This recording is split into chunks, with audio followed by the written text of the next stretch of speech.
Trading full details எப்படி study பண்ணுறது? ட்ரேடிங்கில் முக்கியமான 2 விஷயம் நீங்கள் படிக்கணுன்னா ஈஸியாக ட்ரேட் பண்ணலாம். முதலாவது ஃபண்டமெண்டல் அனாலிசிஸ், இன்னொன்று டெக்னிக்கல் அனாலிசிஸ். ஃபண்டமெண்டல் அனாலிசிஸ் என்னென்னா, ஏதாவது ஒரு காயின் ஒன்று நீங்கள் ட்ரேட் பண்ண போகிறீங்கன்னு சொன்னால், நான் கிரிப்டோ கரன்சியை சொல்கிறேன். நான் கிரிப்டோ கரன்சி ட்ரேடிங் மட்டும்தான் செய்கிறேன், மற்றதெல்லாம் நான் ரெக்கமெண்ட் பண்ணுறதில்ல, செய்கிறதில்ல.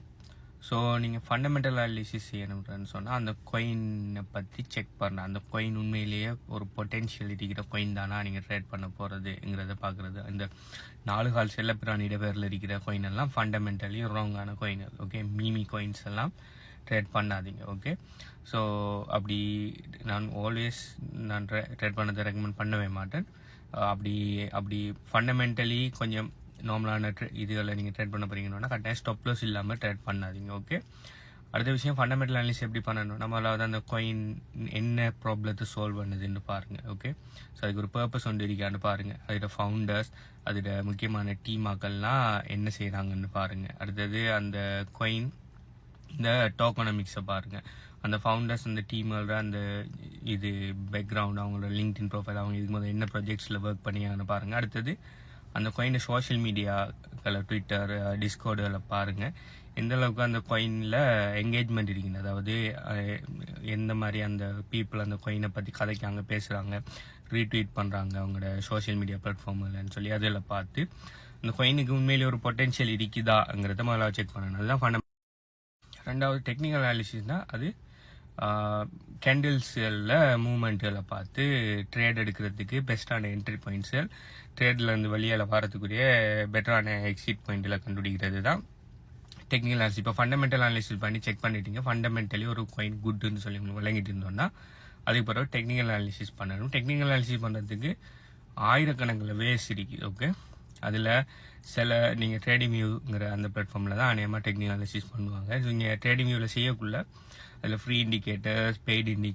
இண்டிகேட்டர்ஸ் இல்லாமே நீங்கள் வேறு விஷயங்களை வச்சு கூட நீங்கள் டெக்னிக்கல் அனாலிசிஸ் பண்ணலாம். உங்களுக்கு பிடிச்ச, உங்களுக்கு ஈஸியாக இருக்கிற, உங்களுக்கு ஒர்க் அவுட் ஆகிற ஒரு டெக்னிக்கல் அனாலிசிஸ் மெத்தட் ஒன்றை நீங்கள் லேர்ன் பண்ணி எடுக்கணும். அதுக்கு பிறகு ஃபண்டமெண்டலி குட்டான காயின்களில் நீங்கள் டெக்னிக்கல் அனாலிசிஸ் பண்ணி நல்ல என்ட்ரி உங்களுக்கு கிடைக்கும்னு சொன்னால் நீங்கள் ட்ரேட் எடுக்கலாம். இது பார்த்தீங்கன்னு சொன்னால் மேனுவல் ட்ரேடிங்.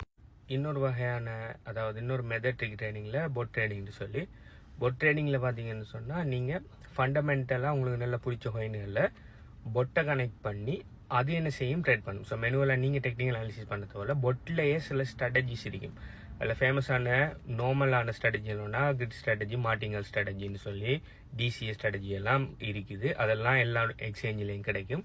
எக்ஸ்சேஞ்சில் கூட ஃப்ரீயாக பொட்ஸ் கொடுப்பாங்க. அப்படி இல்லாட்டி சில தேர்ட் பார்ட்டி ஏபிஐஸ் மூலம் கனெக்ட் பண்ணுற தேர்ட் பார்ட்டி பொட்ஸ்களும் இருக்குது.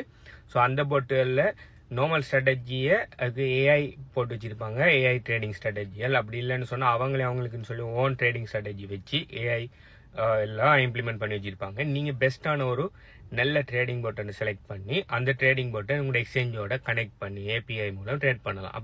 அப்படி இன்னொரு தேர்ட் பார்ட்டி ஏபிஐயோட கனெக்ட் பண்ணுறது சேஃபான ட்ரேடிங்னு சொன்னால் நீங்கள் எக்ஸ்சேஞ்சில் இருந்து தான் ஏபிஐயை ஜென்ரேட் பண்ணி போட்டு கொடுக்க போகிறீங்க. அப்படி ஏபிஐ ஜென்ரேட் பண்ணக்குள்ள நீங்கள் எக்ஸ்சேஞ்சில் விட்ரோவல் ஆப்ஷனை கேன்சல் பண்ணிவிட்டு ட்ரேட் ஆப்ஷன்ஸ் மட்டும்தான் வச்சு கொடுப்பீங்க. ஸோ உங்களோட பொட்டால் ட்ரேட் மட்டும்தான் பண்ண இயலுமே தவிர விட்ரோல் பண்ண இயலாது. ஓகே, ஸோ அதனால் உங்களோட ஃபண்டை பொட்டால் வெளியில் கொண்டு போகலாம். பொட்டால் உங்களோட இதுக்குள்ளே ட்ரேட் மட்டும்தான் பண்ண இயலும். ஸோ இது கைண்ட் ஆஃப் அ பெசிவ். நான் ஏற்கனவே சொன்ன மெனுவல் ட்ரேடிங் பார்த்தீங்கன்னு சொன்னால் ஆக்டிவாக நீங்கள் தான் எல்லாமே செய்யணும். மெனுவலாக நீங்கள் தான் மார்க்கெட்டை வாட்ச் பண்ணணுமே செய்யணும். ஆனால் பொட்டுகிட்ட கொடுப்பீங்கன்னு சொன்னால் பொட் என்ன செய்யும் அது பாட்டு ட்ரேட் பண்ணிட்டீங்க. நீங்கள் செட்டப் பண்ணுற மட்டும்தான், அது பிறகு நீங்கள் பொட்டை மெயின்டைன் பண்ணுற வேலை மட்டும்தான் இருக்குது. ஸோ ரெண்டுலேயுமே அட்வான்டேஜஸும் இருக்குது, டிஸ்அட்வான்டேஜஸும் இருக்குது. பொட் ட்ரேடிங்கில் அட்வான்டேஜ் என்னன்னு சொன்னால் 24/7 மார்க்கெட் அனலைஸ் பண்ணி ட்ரேட் பண்ணும். அடுத்தது ஹியூமன் எமோஷனை தவிர்க்கும். ஆனால் பொட்டில் இருக்கிற டிஸ்அட்வான்டேஜ் என்னன்னு சொன்னால் சில ஸ்பெஷல் என்ட்ரி அண்ட் எக்ஸிட் பாயிண்ட்டுகளை மார்க்கெட் நியூஸ்களை பார்த்து ட்ரேட் பண்ணுறதுக்கு இதாகுது. இப்போ திடீர்னு மாதிரி மார்க்கெட்டில் ஒரு பேட் நியூஸ் ஒன்று வரப்போகுதுன்னு சொன்னால் நீங்கள் மெனுவலாக ட்ரேட் பண்ணிங்கன்னா அதை ப்ரெடிக்ட் பண்ணி நீங்கள் என்ன செய்யலாம், ஒரு ட்ரேட்ல இருந்து வெளியில் வரலாம், இல்லை ஸ்டாப் லாஸ் போடலாம். ஆனால் அதை பொட் ப்ரெடிக்ட் பண்ணாது. சில நேரம் நாளைக்கு ஒரு நல்ல புல்லிஷ் நியூஸ் ஒன்று வரப்போகுதுன்னு சொன்னாலும் நீங்கள் வெயிட் பண்ணி நல்லா ப்ராஃபிட் ஆயினத்து பிறகு நீங்கள் ப்ராஃபிட் எடுக்கலாம். ஆனால் பொட் என்ன செய்யும், அதுக்குரிய பராமீட்டர்ஸ் வந்தால் குயிக்காகவே எக்ஸிட் ஆகிறதுக்கெல்லாம் நிறைய சான்ஸ் இருக்குது. ஆனால் இதை கூட எலிமினேட் பண்ண மாதிரி இப்போ ஏஐ வாட்ச் எல்லாம் நிறைய ட்ரேடிங் போட்டில் வச்சிருக்காங்க. ஸோ அது பார்த்தீங்கன்னு சொன்னால் நார்மல் ட்ரேடிங் போட்டை விட மார்க்கெட் பயங்கரமாக பம்ப் ஆகக்குள்ள டம்ப் ஆகக்குள்ள அதுக்கு ஏற்ற மாதிரி சரியாக ட்ரேட் பண்ணுற ட்ரேடிங் போர்ட்ஸ் எல்லாம் இருக்குது. ஓகே, இது எல்லாமே ரிசர்ச்சில் தான் தங்கியிருக்கு. நீங்கள் என்ன மாதிரியாக ரிசர்ச் பண்ணி பெஸ்ட்டான ட்ரேடிங் போர்ட்டை கண்டுபிடிங்கிறதுல இருக்குது. ஸோ இதை பற்றி நீங்கள் என்ன நினைக்கிறீங்கிறத கீழே கமெண்ட் பண்ணுங்கள். நீங்கள் ஏதாவது ட்ரேடிங் போர்ட்ஸில் இன்ட்ரெஸ்ட்டாக இருப்பீங்களா, மேனுவல் ட்ரேடிங் போர்ட்ஸில் இன்ட்ரெஸ்ட் இருப்பீங்களாங்கிறத கீழே கமெண்ட் பண்ணுங்கள். அடுத்தது HBU கன்சல்டன்சியால் நாங்கள் ஃப்ரீ AI ட்ரேடிங் போர்ட் வந்து காமன் வின்டர்ஸுக்கு கொடுத்து அவருக்கு $5 பெர் மதியான கேஸ் ஃபீஸும் ஃப்ரீயாக கொடுக்கும். அதை எப்படி கிளைம் பண்ணுறேன்னு சொல்லி தெரியணும்னு சொன்னால் கீழே AI போனஸ்ன்னு சொல்லி கமெண்ட் பண்ணிவிட்டு பயோல டிஸ்கிரிப்ஷனில் எங்கள் வெப்சைட் இருக்குது hbuconsultancy.com. அதை கண்டெக்ட் பண்ணி போனஸ்ன்னு சொல்லி சொன்னீங்கன்னா எங்களோட பிஸ்னஸ் அசோசியேட் அது சம்மந்தமான டீட்டெயில்ஸ் உங்களுக்கு தருவாங்க. ஓகே, இன்னொரு வீடியோவில் சந்திப்போம். உங்களுக்கு ஏதாவது கொஸ்டின்ஸ் கேட்கணும்னா கீழே கமெண்ட் பண்ணுங்கள். பை.